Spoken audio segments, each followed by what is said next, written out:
এই পৃথিবীতে আপন বলতে কিছুই হয় না। যে মানুষটাকে আপনি আপনার জীবনের সবথেকে বেশি আপন মনে করবেন, সেই মানুষটাই আপনাকে অনেক বেশি আঘাত দিয়ে যাবে। যে আঘাতটা সহ্য করার মতো ক্ষমতা আপনার থাকবে না। হ্যালো এভরিওয়ান, আসসালামু আলাইকুম। কেমন আছেন সবাই? অনেকদিন ধরে আমার মনটা অনেক বেশি খারাপ এবং অনেক বেশি ডিপ্রেশনে ছিলাম, যার জন্য কিন্তু ঠিকমতো ভিডিও আপলোড করি না। আর মনটাকে একটু রিফ্রেশ করার জন্য আজকে চলে আসলাম মার্কেটে শপিং করার জন্য।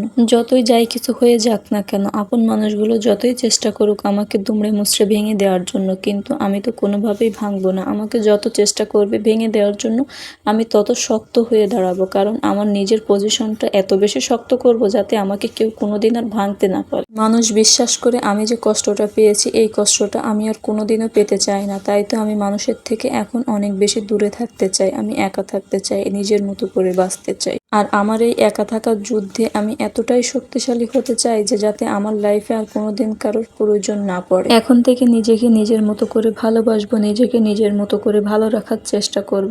নিজের মনটাকে ফ্রেশ করার জন্য কিন্তু আমি এইখানে অনেকগুলো শপিং করেছি, যেগুলো কিন্তু আমার অনেক বেশি পছন্দের ছিল, এবং এইগুলো দিয়ে কিন্তু আমি স্কার্ট এবং টু পিস তৈরি করব। তাছাড়াও কিন্তু এই কালেকশনগুলো কিন্তু আপনারা আমার বিজনেস পেজ তুলিস এক্সক্লুসিভেও পেয়ে যাবেন। আমি একটা একটা করে ভিডিওর মাধ্যমে আপনাদের সবগুলো কালেকশন দেখিয়ে দিব। একটা ভিডিওতে তো আর সব কিছু দেখানো সম্ভব না। এইখানের কালেকশনগুলো কিন্তু অনেক প্রিটি এবং প্রিমিয়াম কোয়ালিটির ছিল, যেগুলো কিন্তু আমার অনেক বেশি পছন্দের ছিল। আর আমার বিজনেস পেজের ম্যাক্সিমাম ড্রেসই থাকবে আমার নিজের হাতে তৈরি করা এবং হাতের কাজের ড্রেস। তার জন্য কিন্তু আমি এইখানে কিছু সুতাও কিনে নিচ্ছি, যেহেতু হাতের কাজের ড্রেস এখানে সুতা লাগবে, ম্যাচিং করে কিছু সুতা নিয়ে নিচ্ছি। আর আপনারা সবাই আমার বিজনেস পেজটা ভিজিট করে আসবেন এবং যার যেটা পছন্দ হয় অবশ্যই স্ক্রিনশট দিয়ে ইনবক্স করবেন।